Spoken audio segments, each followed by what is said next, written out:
Subscribe करें हमारे channel light of Islam official को और नई अपडेट्स के लिए घंटे के बटन को ज़रूर दबाएं।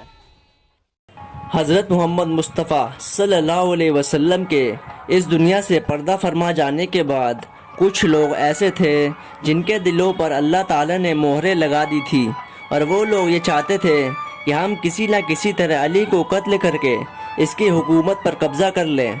और वो लोग ये सोचते थे कि हमने किसी न किसी तरह अली को कत्ल करके इस्लामी हुकूमत पर कब्ज़ा कर लिया तो मज़हब इस्लाम पर कब्ज़ा करना मुश्किल ना होगा। इसी वजह से उन लोगों ने जिनके दिलों पर अल्लाह ताला ने मोहरें लगा दी थी, उन लोगों ने 21 रमज़ान 40 हिजरी को मस्जिद में हज़रत इमाम अली इब्न तालिब का कत्ल करवा दिया। इसी तरह आपकी शहादत के बाद उस वक्त के इमाम हज़रत अली इब्न तालिब के बड़े बेटे हज़रत इमाम हसन बने। इसी तरह जब सारी इस्लामी हुकूमत हज़रत इमाम हसन के हाथ में आई तो वो लोग जिन्होंने इमाम अली का कत्ल करवाया, उन लोगों ने अपने मकसद को पूरा करने के लिए, किस मकसद को पूरा करने के लिए? उस मकसद को पूरा करने के लिए जिसके तहत इस्लाम पर कब्ज़ा किया जाना था, जिसमें हज़रत इमाम हसन का भी शहीद करवा दिया गया। इसी तरह इमाम हसन की शहादत के बाद उन लोगों ने इस्लामी हुकूमत पर कब्ज़ा कर लिया। जब उन्होंने इस्लामी हुकूमत पर कब्ज़ा कर लिया तब उस वक्त की तमाम इस्लामी रियासतें उनके कब्ज़े में आ गई। जब तमाम इस्लामी रियासतें उनके कब्ज़े में आ गई तो वो लोग ये कहने लगे कि कोई दीन नहीं, कोई रसूल नहीं, कोई किताब नहीं और कोई शरीयत नहीं। ऐ लोगो, मोहम्मद पर कोई वही नाजिल नहीं हुई, ये सब झूठ है। ऐ लोगो, आज के बाद वही दीन होगा, वही शरीयत होगी और वही किताब होगी जिसे हम कहेंगे। जब कुछ मुसलमानों ने सुना तो कुछ लोग जो वाकई सच्चे मुसलमान थे, उन लोगों ने उस हुकूमत के ख़िलाफ़ अपनी आवाज़ बुलंद की।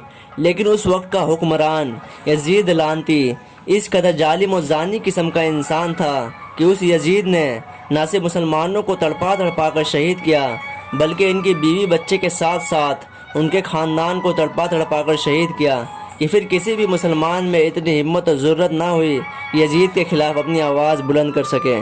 इसी तरह जब यजीद ने देखा कि मुसलमानों में मेरा खौफ और दबदबा बैठ चुका है तो उसने सोचा कि हाँ, मेरे पास वक्त है, मेरे पास ताकत भी है, हुकूमत भी है और फ़ौज भी है। अब मैं चाहूँ तो इस्लाम का नामो निशान इस दुनिया से मिटा सकता हूँ। लेकिन इस यजीद को कहाँ मालूम था कि अल्लाह ताला ने कुरान में बता दिया है कि आज दीन इस्लाम को तुम्हारे लिए मुकम्मल कर दिया और अपनी नेमतें तमाम कर दी। अगर उस मलऊन ने कभी कुरान पढ़ा होता तो इसे पता चलता कि जिस दीन को अल्लाह पसंद कर ले तो उस परवरदिगार के अलावा इस कायनात में कोई ऐसी चीज़ नहीं जो इस दीन का कुछ बिगाड़ सके। ये वही यजीद था जिसने खाना काबा पर आग के पत्थरों की बारिश करवाई और मस्जिद नबी में 3 दिन तक अपने घोड़े बांधे रखे। और यजीद के हुक्म पर यजीदी फ़ौज औरतों पर जुल्म करते थे। जब हज़रत इमाम हुसैन को यजीद की इन हरकतों का पता चला कि यजीद इस्लाम को ख़त्म करना चाहता है तो हज़रत इमाम हुसैन यजीद को रोकने के लिए 2 मुहर्रम 61 हिजरी को 72 जानिसारों के साथ सरज़मीन करबला में पहुँचे। इसी तरह 7 मुहर्रम को हज़रत इमाम हुसैन और उनके काफ़िलों पर पानी बंद कर दिया गया। इसी वजह से 9 मुहर्रम की रात को हज़रत इमाम हुसैन ने अपने सारे सहाब को इकट्ठा किया। फिर हज़रत अब्बास से कहा कि ए अब्बास, चिराग बुझा दो। जब हज़रत अब्बास ने चिराग बुझाया तब हज़रत इमाम ने सभी सहाब से फरमाया कि ए मेरे चाहने वालों, ये जो हज़ारों की फ़ौज खड़ी है ये मेरे नाना की दीन की दुश्मन है, इन्हें मेरा खून और सर चाहिए।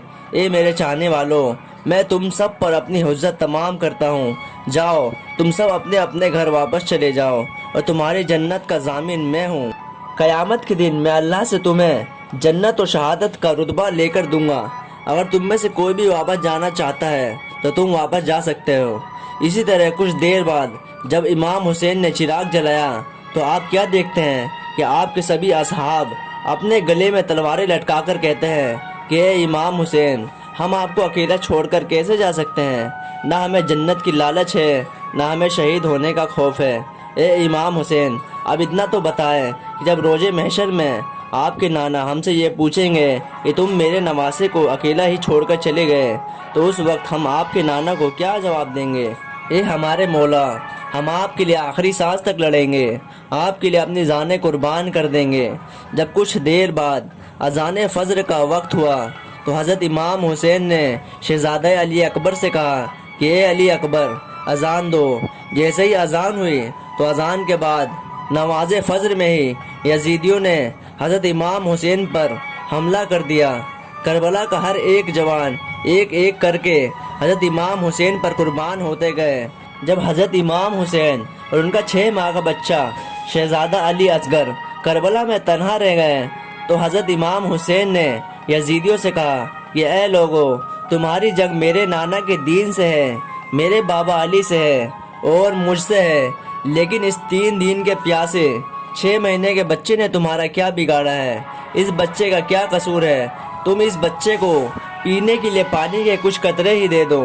اتنے میں ملعون نے 3 منہ والا تیر لے کر شہزادہ علی اصغر کو بے دردی سے قتل کر دیا۔ پھر آپ نے حضرت امام زین العابدین کو وصیت کی کہ اے سجاد، میرے بعد میرے نانا کی دین کی حفاظت کرنا اور نماز کبھی بھی قضا نہیں کرنا۔ اس کے بعد حضرت امام حسین کربلا میں آتے ہیں اور لا الہ الا اللہ محمد الرسول اللہ کی صدا بلند کرتے ہیں۔ جو بھی آپ کے سامنے آتا ہے آپ اس کو قتل کر دیتے ہیں۔ تو لوگوں نے دیکھا کہ حسین ایک ایک کر کے ہماری فوج کو قتل کرتے جا رہا ہے تو لوگ کہنے لگے کہ یہ علی کا بیٹا ہے، عباس کا بھائی ہے، اگر اس کو قتل کرنا چاہتے ہو تو دور چلے جاؤ اور دور جا کر اس پر تیر برساؤ۔ جب یزیدیوں نے حضرت امام حسین پر تیروں کی بارش کی تو اس وقت حضرت امام حسین کے جسم پر کوئی ایک بھی حصہ ایسا نہ تھا جہاں تیر نہ لگا ہو۔ اس کے بعد ملعون امام حسین کا سر کاٹنے کے لیے آگے بڑھتا ہے۔ جیسے ہی وہ آپ کا سر کاٹنے کے لیے آگے بڑھتا ہے تو حضرت امام حسین کے لبوں سے یہ آواز آتی ہے کہ اے میرے پروردگار، میری قربانی قبول کرنا، اور اے میرے پروردگار، تیرا شکر ہے کہ تو نے مجھے اس عظیم امتحان کے لیے چنا اور اس عظیم امتحان میں کامیاب کیا۔ اور اس کے بعد حضرت امام حسین کے خیمے جلائے گئے۔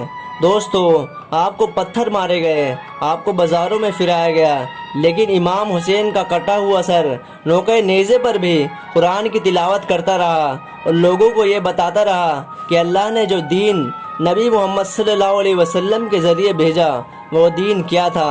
اگر دوستو آج حضرت امام حسین نہ ہوتے تو دنیا میں شریعت محمدی کی بجائے شریعت یزیدیت ہوتی۔ اسی وجہ سے دوستو، میں اتنا ہی کہنا چاہتا ہوں کہ اگر اسلام کو زندہ کرنا چاہتے ہو، اگر کربلا کے مقصد کو پورا کرنا چاہتے ہو تو ہر اس کام کو، اپنے نفس کو روکو جس کام سے اللہ اور اس کا رسول اور اہل بیت ناراض ہوتے ہیں۔ اللہ رب العزت ہم سب کو اس کے رسول اور اہل بیت کے تکلیفوں اور مصائب سمجھنے کی توفیق عطا فرمائے اور سب مسلمانوں کو ایک سچا مسلمان اور ایک سچا عاشق رسول بننے کی توفیق عطا فرمائے۔ تو دوستو، آج کی اس ویڈیو کا اختتام ہوتا ہے۔ اگر دوستو آپ کو یہ ویڈیو اچھی لگی ہو تو اس ویڈیو کو لائک کریں، اپنے تمام دوستوں کو شیئر کریں اور ہمارے channel light of Islam official کو سبسکرائب کرنا نہ بھولیں تاکہ آنے والی تمام ویڈیو کی نوٹیفیکیشن آپ کو ملتی رہے۔ میں ملتا ہوں آپ کو اگلی ویڈیو میں، تب تک کے لیے خدا حافظ۔